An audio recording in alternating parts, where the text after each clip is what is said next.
પૂજારીજી કે આને તો વૈધું ઘટું સેજ હતું અંદર, મેં તો એક બદામ રહેવા નથી દીધી ને આ તો જો ચોમડા વેચી કે અડધો કલાકે દૂધ પી કે મહારાજ તમે તો બહુ ઠાકોરજીને લાડ લડાવો કેવા ઈ કે અંદર બધું નાખ્યો જ. પછી બપોરે ભોગ સરાવ્યો અને બિહારીજીને અનુસર કર્યા એટલે એક થાળીમાં લઈ આવ્યા. આની પાસે પોતાની થાળી હતી, એમાં આટલું ઘી, આખી થાળી ઘીથી ભરાઈ ગઈ.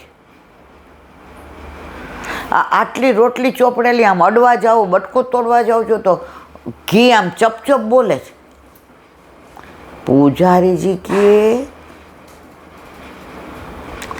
બિહારીજીને બધું ઘીમાં કરું છે એ વાત સાચી, ચોપડું જ છું બે, પણ આવું કાંઈ આમ ઘી નીતરે એવું નથી કરતો. અને આ ટોકરીમાં તો ઘી રીલાય છે, આ દાળ ઉપર તો ઘીનો થર જામેલો છે. એ કે સારું કાંઈક લોચા લાગે છે. પછી સાંજે ભેળી ધરીને દૂધ લઈ કે માં આ ભેળી એટલું સારો ઘી છે, મારે તમે બહુ લાડ લડાવો મારા વાલાને. અને આ દૂધ ઉપર તો જો મલાઈના થોર જામી ગયા ગોદડા જેવા. એ કે સારું હું ત્યાંથી લઈને આવું છું. ત્યારે આની ખીચડીમાં તો બીજી નાખીને કોરા જેવી જ હોય છે. અને દૂધે છેલ્લે ઓલું મલાઈ બલાઈ કાઢેલું આમ ખાઈ લઈને પછી આટલુંક લાવે.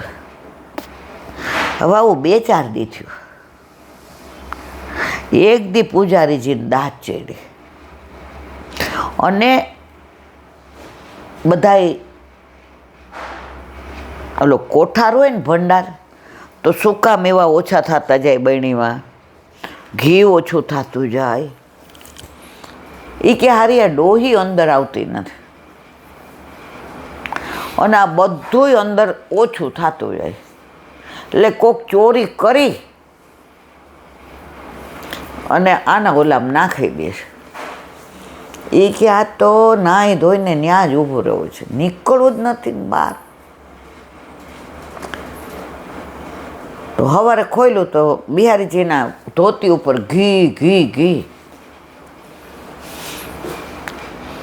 બપોરે જોયું તો હાથમાંથી ઘીના ઓલા નીચે પડે ટીપા. મારવાલા હા ચૂક્યો. એ કે ઓલીએ સર્વસ્વ સમર્પણ કર્યું ને, મારી ફરજ છે ને કે એને મારે હરખી રીતે જમાડવી. તાણાવાણા માણસો કરે, મોહન નો કરે હો. એ કે પૂજારી તો આમ દંગ થઈ ગયા કે આની કાનીથી આજે બિહારીજી મારી યાર બોયલા. બાકી આપણે તો મૂર્તિ હામીને જ કે સેવા કરતા હતા મુખિયાજી, પૂજારીજી શું. હવે એ કે આ વાત મારે બધાને કહીશ તો કોઈ સાચી નહીં માને, અને આ બાઈની ભક્તિને મારે ઉજાગર કરવી છે કે પ્રભુ સાક્ષાત છે. આ તો બિચારી બિહારીજી સિવાય આણે કોઈ જોયા નથી, આણે કોઈના દર્શન કર્યા નથી, આ બીજા કોઈને ઓળખતી નથી. એટલે મનમાં વિચાર કર્યો કાંઈક એવું તૂત રચું કે આ વાત બધાને ખબર પડે કે પ્રભુ સાક્ષાત છે, પૂર્ણ પુરુષોત્તમ છે. અને આજે પણ આવું બને છે. બધે મંડળ હોય જ. એટલે સવારે ઓલા 10-12 બૈરાવ દર્શન કરવા આવ્યા. એટલે કાંઈક ધોળ ગાતા હતા, હું શું જાણું રે વાલે મુજમાં શું દીઠ, વારી વારી જોઉં તો એ મુખર લાગે. એટલે ઓલા મુખિયાજીએ બોલાવ્યો, અહીંયા આવો તો. એ કે આ ડોસી બહાર બેસે છે એની ખબર તમને? એ કે ના. એ કે બહુ જય શ્રી કૃષ્ણ કરવા ન જાતા. એ કે કાં? એ કે એણે તો નાનપણમાં જ બીજો ધણી કર્યો હતો, પણ આપણને ખબર નહોતી. એની યારે જય શ્રી કૃષ્ણ કરીએ ને તો આપણે બગડીએ, એની છાયા પડે તો. એ કે હાય હાય, તમને કોણે? એ કે આવી લાંબી ટૂંકી પંચાયત કર્યા વિના તમને વિશ્વાસ છે ને? એ કે હા. એટલે બધા ઓલી બાજુથી વયા ગયા, કોઈ જાય નહીં. હંમેશા તમારે જે વાત કોઈને ન કહેવાની હોય ને, અરે કહેવાની હોય ને, એ 5 લેડીઝને એકને કહી દો એટલે ઓલી ઇન્ડિયા રેડિયો તમારે. હા જોતી તો આખા ગામમાં થૂથું થઈ ગયું. અરે મોટી સમર્પણ વાળીને, મારી મિલકત ને, મારા દાગીના ને. અરે રાવીબાઈ સાંજે પંચાયત બેઠી. આવ્યા પૂજારીને, આવ્યા માજીને બોલાવ્યા, આવો લખણવાળા. આને તો કાંઈ ખબર જ નહીં. આ બધી વાત થઈ. આ પૂજારી કાકાને આવું કહે છે કે આણે બીજો ધણી કર્યો. હા, મુખિયાજી. ઓલી બાઈને કીધું કે તારા ઉપર આરોપ છે. એ કે બીજો નહીં, એકનો એક જ છે. ચર્ચા પછી મુખિયાજી કાકાએ કીધું આંખમાં પાણી સાથે કે મારે એ જ કહેવું છે કે આ તો નાનપણમાં વિધવા થઈ હતી, આણે એના વરનું મોઢું નથી જોયું, પણ ફેરા ફેરી હતી એટલે પેલો ધણી તો ગણાય ને, બીજો આ બિહારીજી ધણી કર્યો છે. એને પ્રભુ પછી લીલા બતાવી કે આ હાથેથી બધા ઘી ને, નખમાં ઘી ને, ધોતી, એ કે બધું આની થાળીમાં નાખી દેતા હતા કે મારી માને દાંત નથી, મારી માને પ્રસાદ લેવામાં તકલીફ ન પડે. પંચાયતવાળા છક્ક થઈ ગયા કે બિહારીજી આ બોલે છે. બાએ કીધું હવે મારા ગામમાં રહેવું, હવે મારે. બધાએ કીધું એવું ના થાય. બાએ મનમાં વાટ ગાઢ લીધી કે હવે બસ એકવાર આપણી વાહવા થઈ જાય, ગામમાં રહીએ ને પછી પ્રભુની વાહવા કરતાં લોકો આપણી વાહવા કરે. એટલે જ ભગવદીએ અમને શીખવાડ્યું છે, પ્રશંસા થતી હોય ને એ પડતીની પહેલી નિશાની છે, ત્યાંથી ખસી જવું.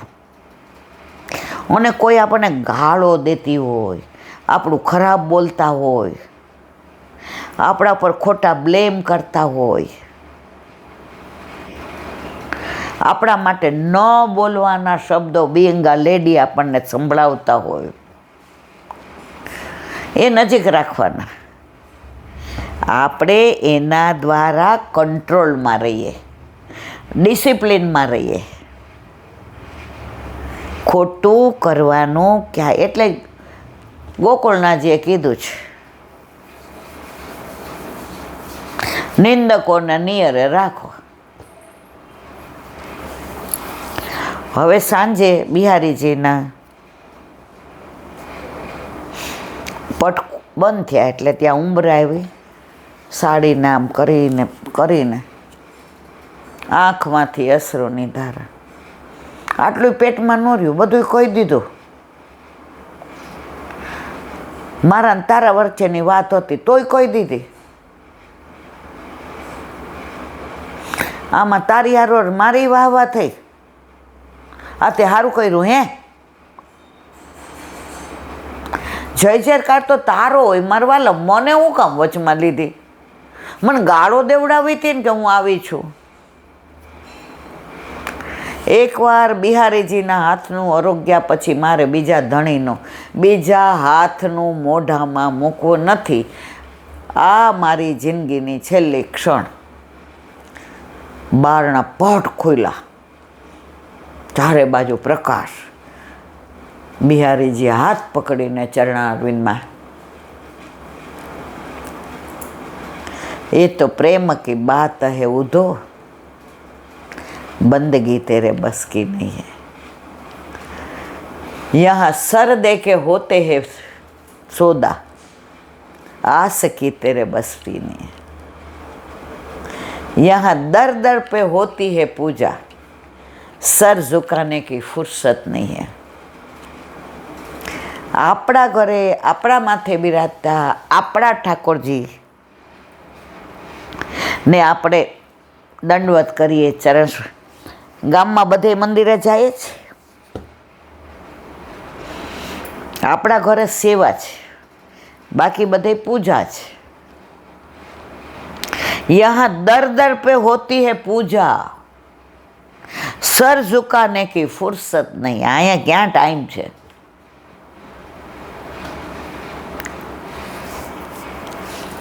આ દ્રઢતા,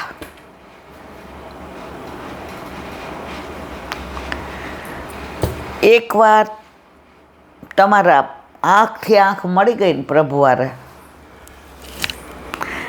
પછી આંખ બીજાને જોવાનું પસંદ ન કરે। એકવાર કોકે પૂછ્યું બેન ગોપીએ, એ કે આ તમે લલિત ત્રિભંગી કેમ છો? 3 ડોકામ કંઠામ વાંકો, કેડેથી અને નીચેથી ત્રા, गिरिधर सबही अंग से वांको, वाकी पाग वांकी, वाकी चरण गति वांकी, वाने व्रज कियो साको, गिरिधर सबही अंग से वांको। ઠાકોરજી કે એમાં મારો કઈ વાંક નથી હોય। એ કે કેમ? રાધાજી છે ને, રાધાજી સામનેજી, હું તો વેણો લઈને સીધો ઊભો હતો અને અંદર રાધા રાધા વિના શ્યામ આધા આધા, રાધા રાધા વિના શ્યામ આધા આધા। તો આવીને એવી એમની ભ્રુકુટી નચાવી કે એમની નચાવેલી ભ્રુકુટી આમ જોવા ગયો તો કંઠે વાંકો થઈ ગયો, અહીંથી થઈ ગયો ને નીચે લલિત ત્રિભંગી થઈ ગયો। એમાં મારો વાંકે? રાધાજી મંદ મંદ મુસ્કાયા। પ્રભુની દરેક લીલામાં પ્રભુ મને સંમલિત કરે છે। તો આપણા ઘરે આપણા માથે બિરાજતા આપણા ઠાકોરજી પણ અનોસરમાં વ્રજમાં પધારે ત્યારે ગોપી કાંઈ પણ પૂછે તો આપણું જ નામ દે, બીજા કોઈને યાદ કરે નહીં। આપણે કોઈ પૂછે કે તમારા માથે કયું સ્વરૂપ બિરાજે છે, તો આપણા ઘરમાં 5 જણા કહેશે અમારા બા ઉપર ઠાકોરજી બિરાજે છે। એક બેનને હમણાં હોલમાં સંશય થયો તો બધા ગયા એટલે મને કે 2 મિનિટ ઈલાબેન બાયણું ખોલું ને ગાડીનું, મેં કીધું અંદર બેઠી હતી હું 10 મિનિટ અંદર એટલે જ બેસું કે કોઈને ઠાકોરજી પુષ્ટ કરાવવાના હોય, કોઈને બ્રહ્મ સંબંધ, કોઈને કાંઈ પિંડરોનું હોય, કોઈને આ હોય તે હોય, તો મેં 10-15 મિનિટ બેસું। એ કે ના પણ મારે કોઈની હાજરીમાં નહોતું પૂછ્યું। મેં હા પૂછો। એ કે તમે દર વખતે એમ કહો કે તમારા માથે બિરાજતા ઠાકોરજી તમારા। મેં કીધું હાસ તો કે અમારા ઘરે મારા સાસુના માથે બિરાજે તો એના જ ને। મેં કીધું હા। તો લીલામાં જાય ત્યારે હાથ પકડીને લઈ જાય એમને? મેં કીધું હા। હવે એણે મુખ્ય પ્રશ્ન પૂછ્યો, 6 મહિનાથી એને રાત પડે ને આ ચિંતા થતી હતી, પણ મારીને એની નજદીકી આવી નહોતી કે મને પૂછે। બધાય કે હાલને અમારી ભેગી, કે ના। તો એ કે માનો કે મને 60 થયા છે અને મારા સાસુને 75 છે, હવે એની પહેલાં હું વહી જાઉં તો ઠાકોરજી એની માથે બિરાજે તો મારો હાથ પકડીને ન લઈ જાય? એ કે સામગ્રી બુહારી, મંદિર વસ્ત્ર, મથની ભરવાનું, પાત્ર કરવાનું, એ કે બધું ઈલાબેન મારી પાસે મને બહુ વાલ કરે છે, મારા વિના તો રહેતા જ નથી। એ કે મંગળામાં એ કે મને વગાડવા બોલાવે, કારણ મારા સાસુના હાથ નથી હાલતા। એ કે હાવ એવા થઈ ગયા તોય ઠાકોરજી એ કે બોલો સેવા એ કે એના હાથની લે, જાગે તો એની પાસે આવે, શ્રૃંગાર કરે ને તો હાથ ધ્રોજે તો એવા સરસ શ્રૃંગાર કરે મારા। પણ આ બધું તો મારી પાસે, તો માનો કે પહેલાં હું વહી ગઈ તો મારો હાથ પકડીને કોણ લઈ જશે? અને એને જે રડવું આવ્યું એ મૂંઝાઈ ગયા. મેં કીધું ગાંડા છો હાવ. મને કે કાં? મેં કીધું બ્રહ્મ સંબંધ લઈએ ત્યારે આપણે બોલીએ છીએ દાર આગળ પુત્ર આપ. મને કે હા. મેં તો તમારા સાસુએ જ્યારે આ બધું સમર્પણ કર્યું તમે અંદર આવી ગયા કે નહીં? મને કે હા. તમે પહેલાં વયા જાઓ તો તમને કે હાલ. મને કે હા સાજ મને ઊંઘ આવશે. એ કે રાતના ઊંઘ ઉડી જાય ને તો મને એમ જ થાય. ઈલાબેન તો જ્યારે હોય ત્યારે એમ કે છોકરાઓને કોઈ પૂછે કે ઠાકોરજી કે અમારા બા માથે, અને અમારા ઘરે એ કે કોઈ જે પધારે કે આવે તો અમે બધા કંઈ બાના માથે બિરે તો અમારું શું. અને પછી જે આ વખતે 11 આવ્યા ને ઈલાબેન, મેં તો બસ ત્યારે સત્સંગનો આ જ પ્રભાવ. 6 મહિના તો અનુસંધાનમાં રહ્યા. રાત પડે વળી ઓલો જ વિચાર આવે, જો પ્રભુ અનુસંધાન કરી જ દે, કાંઈક ને કાંઈક એવી લીલા કરે. ઓલા બેને ઠાકોરજી પુષ્ટ કરાવ્યા તો એ કે મારે વરે કીધું હતું એક શરતે પુષ્ટ કરાવો, મને તારે ક્યારેય દર્શન કરવા બોલાવવા નહીં. આઘા રહ્યો ને હટતા નહીં ને ચા નહીં કરી દઉં ને મહેમાન આવ્યા છે તો તમે આ કાચનું ને તારો પુષ્ટિમાં જ મને જરાય ગમતો નથી. તો ઈલાબેનની વાત ચગી છો ને ચગ. એ કે તમને તો આટલી ભાઈ કે મેં દીધી હતી ઈલાબેન, અને હું તો બહુ રાજી છું. કારણ કે આટલું બધું બોલતી હોય એમાં ક્યાંક શબ્દ ફેર થાય, ક્યાંક કોઈને ગેરસમજ થાય. તો જેટલી મને વધુ ગાળું મળે ને એટલે મારા દોષ નિવૃત્ત થાય. પછી બેન તો એના વર 7 વાગે ઉઠે એટલે દૂધ મિશ્રી, સૂકો મેવો ને લીલો મેવો ને જલ્દી બુહારીને મસ્ત ઓલું મંદિર વસ્ત્રને દૂધ ઉકાળે ને દહીં ને માખણ ને મિશ્રીને ટૂંક કરે ને પેલું બધું, અને આમ જોતી જાય બિચારી. 6:45 પછી એનું ચિત્ત એના વરમાં વયું જાય. ત્યાં સુધી ઠાકોરજીમાં હોય. પણ ક્યારેય એવું ન કહે કે ભાઈ મારા વર કેમ આવા, પ્રભુની સામે ક્યારેય ન બોલે. પછી જે ઠાકોરજીનું દૂધ હોય ને મિશ્રી હોય ને એની ચા બનાવે ને મિશ્રી દાળ ભાત શાકમાં બધામાં નાખી દે. એ કે એકવાર એ ટૂંક કરતી હતી